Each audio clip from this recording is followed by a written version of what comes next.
O Senhor esteja convosco. Ele está no meio de nós. Proclamação do Evangelho de Jesus Cristo segundo Mateus. Glória a vós, Senhor. Naquele tempo, Jesus foi à região de Cesareia de Filipe e ali perguntou a seus discípulos: Quem dizem os homens ser o Filho do Homem?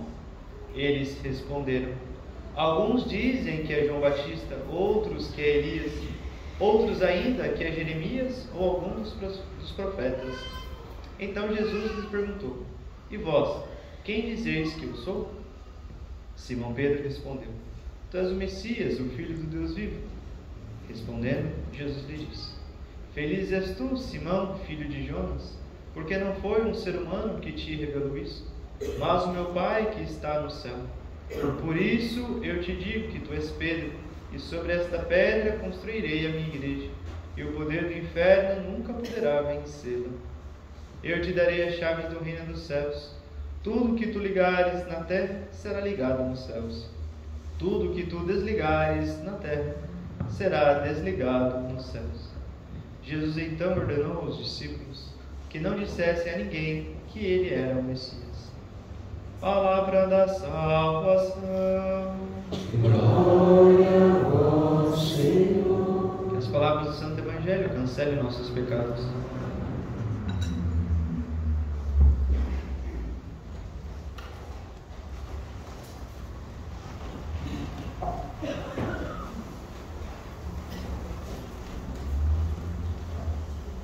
Jesus leva os discípulos a uma terra pagã, Cesareia de Filipe, e esta cidade, esse lugarejo, existe até hoje como sítio arqueológico. Então, em hebraico, ou melhor, em árabe, a palavra é Banias ou Panias. E lá, a terra pagã, onde tinha um templo ao deus Pan, e Jesus chega ali com os discípulos e pergunta aos discípulos: Quem dizem os homens que eu sou? Eles vão responder: dizem que é João Batista, Elias, Jeremias ou qualquer outro profeta, algum profeta antigo. A segunda pergunta, que interessa mais para nós: E para vós, quem dizeis que eu sou? Para vós, quem dizeis que eu sou? Por que essa pergunta é a mais importante? Porque o conceito, a ideia assertiva dos discípulos, aqueles que convivem com Jesus, que está na intimidade com Jesus, não pode ser a ideia do povão, a ideia da grande massa. Porque Jesus não é um profeta famoso, alguém que veio exortar o povo, como faziam os profetas, no caso de Elias, o defensor da pureza da fé no Deus único, no Deus verdadeiro, exortar a fidelidade à lei, ou seja, ele é o legislador. Ele é o legislador que traz a boa nova, que instaura a nova aliança. Então, se queremos identificar-nos com Jesus, devemos estar em unidade com a resposta de Pedro. Então, Pedro, encabeçando o grupo dos apóstolos todos, grupo dos discípulos, todos os discípulos, vai dizer: Tu és o Messias, o Filho do Deus vivo, o Deus que é, o Deus que está vivo. Então, esta resposta de Pedro também significa: Tu és o Salvador, aquele que dá sentido à história, aquele que dá sentido à existência de todos os homens, de todas as mulheres, de todas as épocas, de todos os séculos. Tu és o esperado, o Messias, o Cristo, o ungido de Deus, o Salvador que o nosso povo esperava. Aquele mesmo Messias que foi prometido a Abraão. Foi prometido a Abraão a descendência e a terra. Então todos aqueles que estão em Jesus, na boa nova, na nova aliança, estão na terra prometida, porque estar vivendo o novo de Cristo é estar na terra prometida. A terra que Deus prometeu a Abraão é Cristo. A abundância da graça é Cristo. Ele mesmo é o autor da graça. Ele mesmo é o autor da graça. Aí vai dizer São Paulo: todos aqueles que creem em Jesus pertencem à descendência de Abraão.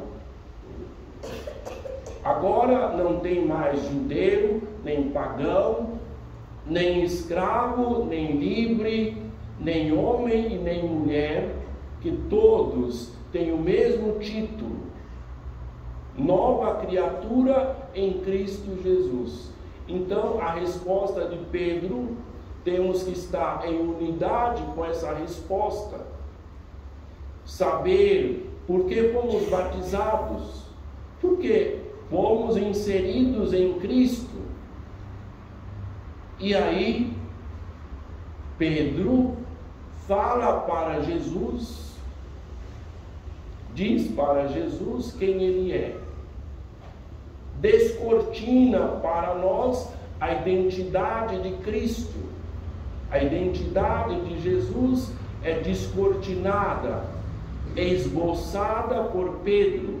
Então, agora, o próprio Jesus manifesta para Pedro quem ele é, nas palavras: Feliz és tu, Simão, filho de Jonas, porque não foi um ser humano que te revelou isso, mas o meu Pai que está no céu.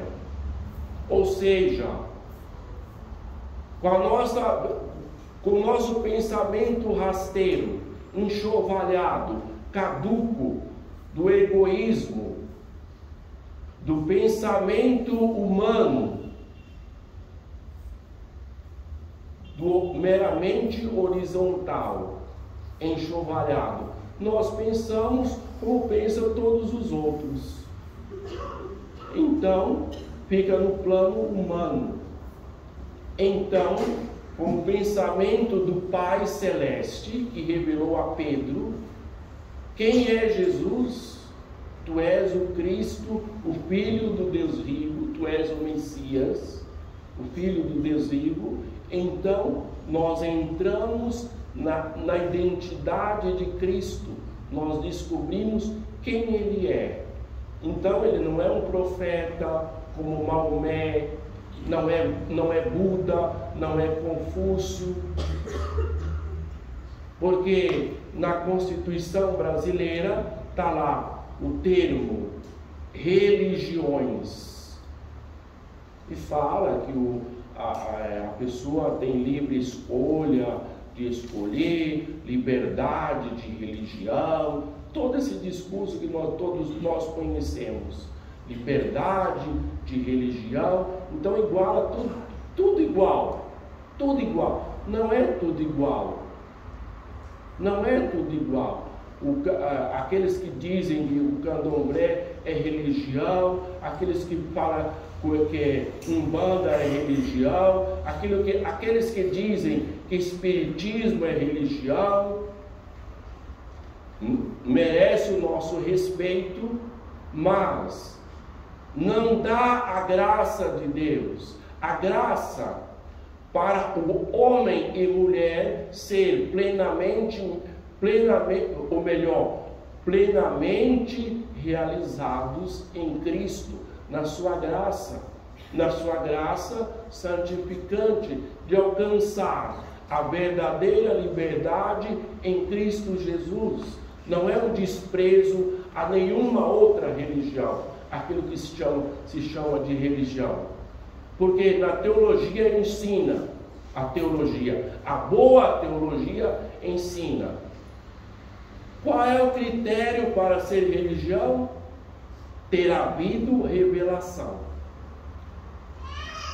Se houve revelação, então eu posso chamar de religião. Se não houver revelação, ou melhor, pode ter a nomenclatura. Nós respeitamos,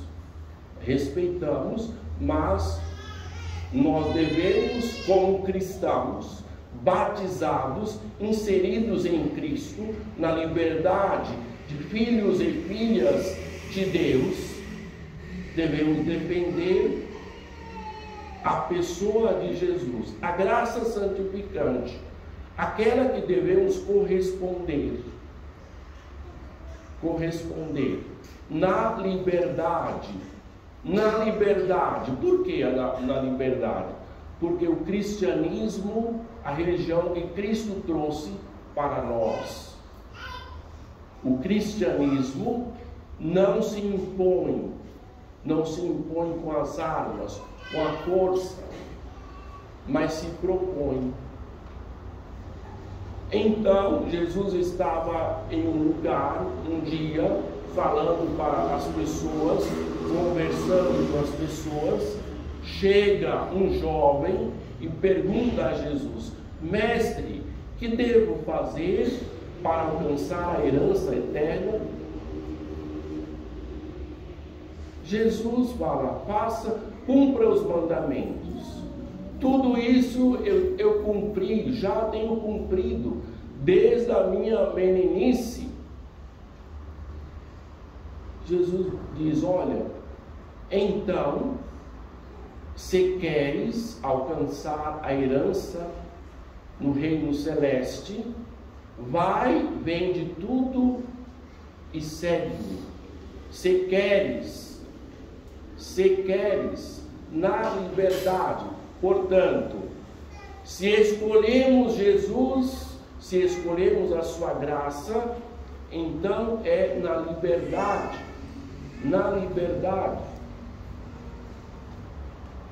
Então, continuando, Jesus dá as chaves a Pedro, dá as chaves para discernir aqueles que estão unidos a Jesus. Então a igreja, Pedro, respondendo pela igreja, para confirmar os seus irmãos na fé. Então Pedro também tem as chaves de ligar e desligar. Jesus então ordena, depois de dar as chaves para Pedro, vai dizer: sobre esta pedra irei construir a minha igreja. Tu és pedra. A fé de Pedro, a fé manifestada. O fundamento é Cristo. O fundamento, a pedra angular.